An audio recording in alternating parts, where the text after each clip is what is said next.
Jadi ini, kalau secara syariat ya, ketika seorang tua itu punya kewajiban memberikan nafkah kepada anak untuk anak laki-laki, Kapan dia itu merupakan kewajiban? Yaitu ketika anak ini sampai dengan akil balik. Jadi kalau anak sudah akil balik, itu memang sebenarnya anak itu dari orang tua itu sudah tidak ada kewajiban ngasih nafkah. Kalaupun dia ngasih nafkah, masuknya infak sedekah itu. Sedekah kepada anak. Jadi 17 tahun, 20 tahun dikuliahkan, S2, 22 tahun S2. Itu bukan nafkah yang wajib itu sudah sunnah itu. Nafkah sunnah. Jadi sebenarnya itulah kenapa yang namanya Rasulullah itu kehidupannya contoh buat kita. Ini. Jadi Rasulullah itu contoh total buat kita, termasuk ketika Rasulullah masih kecil.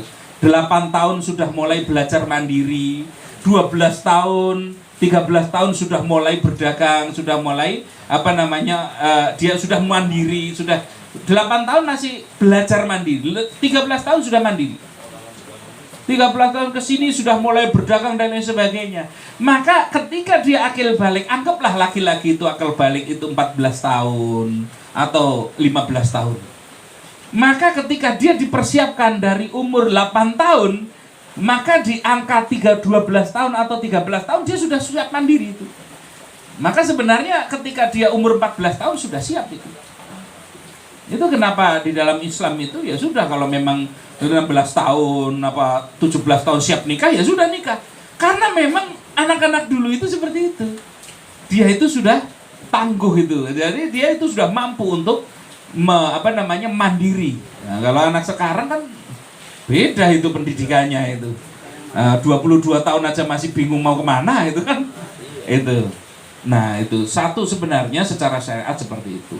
Adapun kewajiban anak terhadap orang tua di dalam memberikan kebutuhan atau memenuhi kebutuhan orang tuanya, ketika orang tuanya masih mampu. Nah, ketika orang tuanya masih mampu, maka itu masuknya adalah sunnah. Tapi kalau orang tuanya tidak mampu untuk memenuhi kebutuhan, entah itu karena sakit, entah itu karena sudah tua, maka tanggung jawab penuh adalah di anaknya. Jelas nggih? Nah, jadi kalau memang orang tua masih mampu, masih bisa cari nafkah sendiri untuk istrinya, untuk ibunya maksudnya itu kan, untuk suami kan untuk istrinya itu. Maka ibunya anak-anak ini kan masih tanggung jawabnya suami. Berarti dalam hal ini kan tanggung jawab panjenengan itu kan. Nah, maka dari anak itu belum jatuh kewajiban. Karena panjenengan masih wajib. Itu kecuali panjenengan misalkan sudah tidak bisa bekerja, nah, misalkan karena sudah sepuh, misalkan nantinya sudah sepuh gak bisa bekerja lagi, maka kewajiban pindah kepada anaklah yang wajib memberikan nafkah kebutuhan untuk kedua orang tuanya. Lah terus kalau bagaimana kalau itu menuntut itu? Kalaupun itu menuntut tidak menjadi dosa sebenarnya, memang tidak menjadi dosa, hanya saja bagi anak itu nanti akan menjadi sedekah itu, karena dia belum jatuh kewajiban. Itu karena mungkin penghasilannya juga untuk kebutuhannya sendiri sisa sedikit misalkan. Nah, itu menjadinya adalah sebagai sedekah kepada kurba, kepada kerabat. Makanya, dan itu sebenarnya bagus.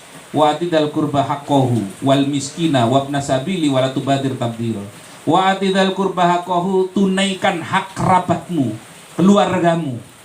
Jadi memang dalam Quran yang pertama untuk kita dapatkan sedekah itu orang tua sebenarnya. Makanya kalau kita itu, ini kadang-kadang orang itu mau nyari tempat sedekah sampai bingung. Siapa dulu ya yang dikasih? Nggak ingat ada keluarganya. Itu padahal wa atidal kurba, tunaikan hak kekerabatannya. Kalau sudah kurba haqqahu, baru kemudian wal miskina, orang-orang miskin, wabna sabil, kemudian ibnu sabil. Begitu. Jadi nggak apa-apa sebenarnya, tidak sampai menjadi dosa, itu enggak. Itu. Itu jadi tidak apa, jangankan begitu, jangankan ini. Sebenarnya ini dalam artian ya jangan dipraktekkan, tapi maksudnya tidak ada dosa. Bahkan seandainya seorang anak, orang tua mencuri, dalam artian ini mencuri, ngambil hartanya anak nggak pakai izin, itu pun nggak ada dosa. Kan ini lebih dolim itu kan. Nah, itu pun nggak ada dosa. Ini nggak ada dosa. Sama seperti seorang istri ngambil duitnya suami gitu. Dalam batas aman. Dalam batas nafkah, bukan aman. Jadi nafkah ini beda-beda. Kalau kira-kira, jadi batas nafkahnya Mas Wahid dengan Mas Supri ya beda. Kan begitu. Nah itu, jadi seorang istri ngambil duitnya suami misalkan, dalam hal untuk memenuhi kebutuhannya, kebutuhan dalam hal ini tadi adalah untuk kebutuhan nafkahnya, misalkan untuk beli pakaian boleh sebenarnya, tapi kan dalam hal yang wajar itu tadi, wajar di dalam hal untuk nafkahnya atau untuk makannya dan lain sebagainya, nggak izin karena saking pelitnya suami misalkan begitu, karena ada yang begitu itu harus dicuri dulu itu. Bagaimana yang seperti itu? Tidak ada dosa, ya, nggak ada dosa. Ngaten nggih? Nah, itu seperti itu. Nah, maka kalau untuk pendalaman mungkin nanti, ini 4 langkah ini perlu pendalaman, perlu pendalaman ini. Tapi tadi bocorannya sudah, dimana kita yang pertama harus hancurkan mental block dengan cara apa? Yang pertama adalah dengan cara minta maaf. Yang kedua berterima kasih. Yang ketiga jangan ungkit kesalahan. Yang keempat kasih janji bahwa kita akan memperbaiki. Itu caranya. Itu langkah pertama. Langkah pertama itu ternyata. Itu ya. Ngaten nggih, Pak? Nah.